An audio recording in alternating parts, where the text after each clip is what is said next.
Bismillahirrahmanirrahim. Assalamualaikum warahmatullahi wabarakatuh. Pada hari ini kita bertemu kembali, dan untuk materi kali ini adalah tentang relasi dan cara menyatakan relasi. Untuk pengertian relasi itu menyatakan hubungan antara suatu anggota himpunan dengan anggota himpunan lainnya. Jadi himpunan A dan himpunan B dikatakan memiliki relasi jika ada anggota himpunan A yang saling berpasangan. Jadi ketika himpunan A anggotanya dan himpunan B anggotanya ada anggota himpunan yang saling berpasangan, maka itu dikatakan sebuah relasi, kalaupun hanya satu anggota yang mempunyai pasangan.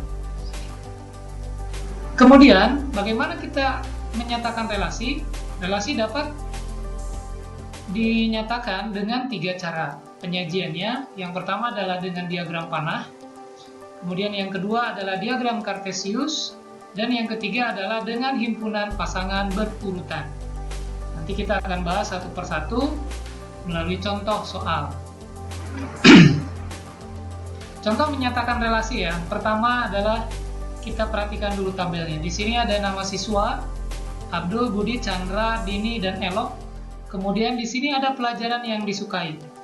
Nah, jadi tabel ini menunjukkan data pelajaran yang disukai oleh siswa kelas 8. Nama siswa Abdul, pelajaran yang disukainya adalah matematika dan IPA. Budi, pelajaran yang disukainya adalah IPA, IPS, dan kesenian, dan seterusnya. Nah, ini adalah tabelnya ya, yang menunjukkan data pelajaran yang disukai oleh siswa misalnya kelas 8. Kita akan menyatakan tabel ini ke dalam bentuk relasi. Yang pertama, kita menyatakannya dengan diagram panah. Caranya adalah di tabel yang tadi ya, kita buat diagram panah. Kenapa disebut diagram panah? Karena nanti menghubungkan antara himpunan A, di sini nama siswa ya, kemudian dengan himpunan B, pelajaran yang disukai, itu menggunakan panah. Kita buat dulu kurva tertutupnya ya, ini kurva tertutup yang di dalamnya kita isi dengan anggota himpunan nama siswa, yaitu Abdul, Budi, Chandra, Dini, dan Elok. Di sini kita misalkan ini adalah himpunan A. Nah, kemudian untuk himpunan yang satu lagi kita misalkan sebagai himpunan B, ini merupakan himpunan pelajaran yang disukai, yaitu ada matematika, IPA, IPS, bahasa Inggris, kesenian, keterampilan, olahraga. Jadi kalau ada yang sama, misalkan IPA dengan IPA, kita cukup tulisnya hanya satu saja, IPA. Kemudian misalnya di sini matematika juga ada 2, tapi kita cukup menuliskan di sininya hanya 1, matematika. Nah, kemudian kita akan hubungkan Abdul itu menyukai matematika dan IPA. Kita lihat di sini, Abdul tanda panahnya ke matematika dan ke IPA. Kemudian Budi, IPA, IPS, kesenian. Budi, IPA, IPS, kesenian. Berarti Budi ini menyukai 3 mata pelajaran di sini ya, IPA, IPS, dan kesenian. Chandra, keterampilan dan olahraga. Di sini Chandra, keterampilan dan olahraga. Kemudian Dini itu ada 2, kesenian dan bahasa Inggris. Ini ya, kita hubungkan dengan menggunakan tanda panah. Nah, perhatikan di sini, setiap anggota himpunan yang ada di dalam kurva-kurva ini itu harus menggunakan noktah seperti ini, yang menunjukkan bahwa dia adalah anggota himpunannya. Jadi kalau misalkan Abdul tidak menggunakan titik, berarti Abdul nanti tidak masuk anggota himpunannya karena dia tidak berbentuk. Nanti jadinya bukan anggota dari himpunan A. Gitu. Makanya kita buat noktah seperti ini. Nah, ini untuk diagram panah. Jadi hanya tinggal menghubungkan antara himpunan A dengan himpunan B. Yang penting ini adalah ininya. Pelajaran yang disukai ini adalah sebagai relasinya, yang menghubungkan antara himpunan A dengan himpunan B. Kemudian bagaimana kalau kita menyatakan dalam diagram kartesius? Ini tabel yang tadi. Nah, kalau untuk diagram kartesius kita harus membuat dulu bidang kartesiusnya. Nah, nama siswa ini kita sebut dengan daerah asal atau domain. Nanti ya di fungsi kita akan mempelajari itu lebih lanjut. Kita simpannya kalau pada bidang koordinat kartesius biasanya ini adalah sebagai X-nya. Maka di sini karena nama siswa kita misalkan dengan himpunan A, kita tulisnya sebagai A. Jadi nama siswa Abdul, Budi, Chandra, Dini, dan Elok kita simpan di sini. Seperti ini ya, nulisnya ke bawah karena kalau ke samping nanti tabrakan. Bisa saja kalau misalkan bidangnya besar ya. Kemudian untuk pelajaran yang disukainya, kita tulis juga matematika, IPA, IPS, bahasa Inggris, kesenian, keterampilan, olahraga. Jadi kalau yang ada yang sama, IPA misalnya 2, kita cukup tulisnya 1 seperti tadi ya. Baru kita hubungkan, Abdul itu matematika dan IPA. Kita lihat di sini, Abdul, kemudian matematika, bertemu di titik ini. Nah, titiknya kita tebalkan. Abdul juga dengan IPA. Budi, IPA, dan IPS, dan kesenian. Budi itu menyukai 3 pelajaran. Nah, ini adalah titik-titik koordinatnya pada diagram Cartesius. Pertemuan antara hubungan himpunan A dengan himpunan B. Dan selebihnya bisa dilihat sendiri ya. Jadi elok dengan matematika, elok dengan IPA. Bahkan elok itu dengan keterampilan. Lihat di sini. Ini adalah diagram Cartesius. Dan yang ketiga, kita menggunakan himpunan pasangan berurutan. Nah, untuk himpunan pasangan berurutan, kita hanya tinggal menuliskan anggota-anggota himpunannya secara berurutan, tapi berpasangan. Di sini Abdul dengan matematika, kita tulis saja Abdul matematika, tapi pakai koma. Ingat ya, kalau himpunan, kita menuliskannya menggunakan kurung kurawal. Ya, depannya ini, kemudian nanti ditutup juga dengan kurung kurawal. Adapun pasangan-pasangan yang berurutan, kita dengan kurung kecil seperti ini. Jadi Abdul, matematika dalam 1 kurung. Abdul dengan IPA dalam 1 kurung. Budi dengan IPA dalam 1 kurung. Budi IPS, Budi kesenian, lihat di sini ya. Sampai nanti elok dengan keterampilan. Ini adalah himpunan pasangan berurutan. Jadi menuliskannya untuk himpunan pasangan berurutan itu kita menggunakan kurung kurawal sebagai mendaftarkan anggota himpunannya. Karena himpunannya berpasangan, kita pasangkan antara himpunan nama siswa Abdul dengan pelajaran yang disukainya matematika dan seterusnya. Nah, ini namanya himpunan pasangan berurutan. Kita coba dengan contoh soalnya. Buatlah diagram Cartesius dari relasi 1 lebihnya dari. Nah, ini relasinya ya. 1 lebihnya dari. Berarti kita akan buat diagram Cartesius ya. Maka kita buat dulu bidang koordinat Cartesiusnya di sini. Jadi daerah asalnya 2, 3, 5, 9, 12. Kita tulisnya di bawah di sini. Horizontal ya. Sebagai daerah asalnya atau sumbu X-nya ya. Kalau pada koordinat Cartesius. Kemudian ke himpunan 1, 4, 7, 10, 13. Berarti dia ke atas. Kenapa ini misah-misah? Ini supaya memudahkan saja ya. Jadi 2 ke 3 jaraknya 1, 3 ke 5 jaraknya 2, 5 ke 9 jaraknya 4. Sebetulnya bisa saja mungkin kita menulisnya merapat ya. Tapi supaya kita lebih memahami karena bilangan ada nilainya berbeda ya. Nah, kemudian kita akan menghubungkan 1 lebihnya dari. Nah, kita lihat di sini 2, 1 lebihnya dari 1. Kemudian 3 yang ini dia tidak punya kesini ya, tidak ada hubungan, tidak punya relasi ke sini karena harusnya 3 itu hubungannya dengan 2, tapi 2-nya nggak ada di sini. 5, 1 lebihnya dari 4, berarti ada hubungannya.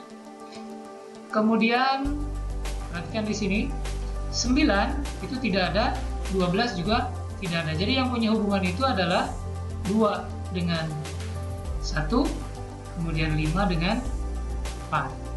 Baru kita buat titiknya. Perhatikan di sini. Nah, 2 kita hubungkan dengan 1, tapi lurus ya ke atas, kemudian ini juga lurus. Dia bertemu, kita tebalkan titiknya. Titik ini yang disebut dengan titik koordinat karena diagramnya adalah Cartesius. 2 berpasangan dengan 1. Kemudian 5 berpasangan dengan 4. Kita buat titik tebalnya di sini ya. Nah, itu adalah untuk contoh diagram Cartesius dari relasi 1 lebihnya. Kita buat contoh yang kedua. Kita misalkan ini adalah himpunan A, ini himpunan B. Bisa saja kita rubah dengan P atau Q ya, kita hanya memisalkan.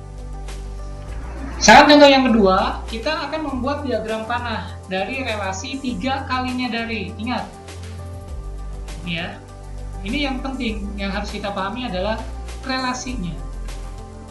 Kita lihat di sini, kita buat dulu 3 kalinya. dari himpunan-himpunan K ya. 6, di sini 6. 6 3 kali 2 berarti 6 hubungannya adalah dengan 2. 9 hubungannya dengan 3 ya. Kemudian 15 hubungannya dengan 5. Kan 3 kalinya. 15 3 kalinya dari 5. Kemudian 21, ternyata 21 nggak ada. Yang ada adalah 24 dengan 8, kemudian 27 dengan 9. Jadi kita buat seperti ini, 6 itu 3 kali 2 ya. Kemudian 9 itu 3 kali 3, 15 itu adalah 3 kali 5 dan seterusnya. Baru kemudian kita buat diagram panahnya. Nah, buat dulu kurvanya, kemudian masukkan anggotanya K ya. Nah, ini adalah himpunan K, 6, 9, 15, 21, 21, 24, 27. Kita buat juga untuk himpunan L. Anggotanya adalah 2, 3, 5, 8, 9 yang ini ya. Nah, baru kita hubungkan 6 tadi hubungannya dengan 2. Nah, jangan lupa dibuat noktahnya ya. 6 dengan 2, 9 dengan 3, 15 dengan 5, 21 tidak punya pasangan, 24 itu dengan 8, 27 dengan 9. Karena relasinya adalah 3 kalinya. 6 3 kalinya 2, 9 3 kalinya dari 3 dan seterusnya sampai 27 3 kalinya dari 9. Di sini ada satu anggota himpunan K yang tidak punya pasangan yaitu 21. Nah, ini adalah diagram panah. Nah, selanjutnya adalah kita buat contoh untuk menggunakan dalam bentuk himpunan pasangan berurutan. Di sini ada himpunan P, anggotanya 1 2 3 4 5 6 dan himpunan Q anggotanya 3 4 5 6 8. Nah, relasinya adalah faktor dari. Nah, itu yang penting. Jadi hubungan antara P dengan Q adalah faktor dari. Maka kita akan buat faktor darinya. Faktor dari himpunan P ke himpunan Q. Ya. Jadi nanti P faktor dari Q. Berarti kita buat terlebih dahulu faktor dari himpunan Q-nya. Ya. Jadi faktor dari 3 yang ini adalah 1 dan 3. Faktor itu berarti bilangan yang bisa membagi 3 ya, atau perkalian yang menghasilkan 3. 1 kali 3, 4, 1 kali 4, 2 kali 2, 5, 1 kali 5, 6 itu 1 kali 6, 2 kali 3, 8 itu 1 kali 2, 2 kali 4, 8 itu 1 kali 8, 2 kali 4, kemudian, nah itu adalah faktor-faktor dari himpunan Q ya, faktor dari Q. Sekarang kalau kita sudah buat seperti ini, baru kita hubungkan. Nah, di sini himpunan pasangan berurutannya adalah satu ini faktor dari semua himpunan Q ya. 1 faktor dari 3, 1 faktor dari 4, 1 faktor dari 5, 1 faktor dari 6, 1 faktor dari 8. Maka kita tulisnya 1,3, 1,4, 1,5, 1,6, 1,8. Jadi semua himpunan Q ini mempunyai faktor 1. Kemudian kita hubungkan yang 2. 2 itu faktor dari mana saja? 2 itu faktor dari 4, faktor dari 6, dan faktor dari 8. Kita tulis himpunannya seperti ini ya. Pakai kurung, pakai koma ya. Kemudian 3 itu faktor dari 3 dan faktor dari 6 ya.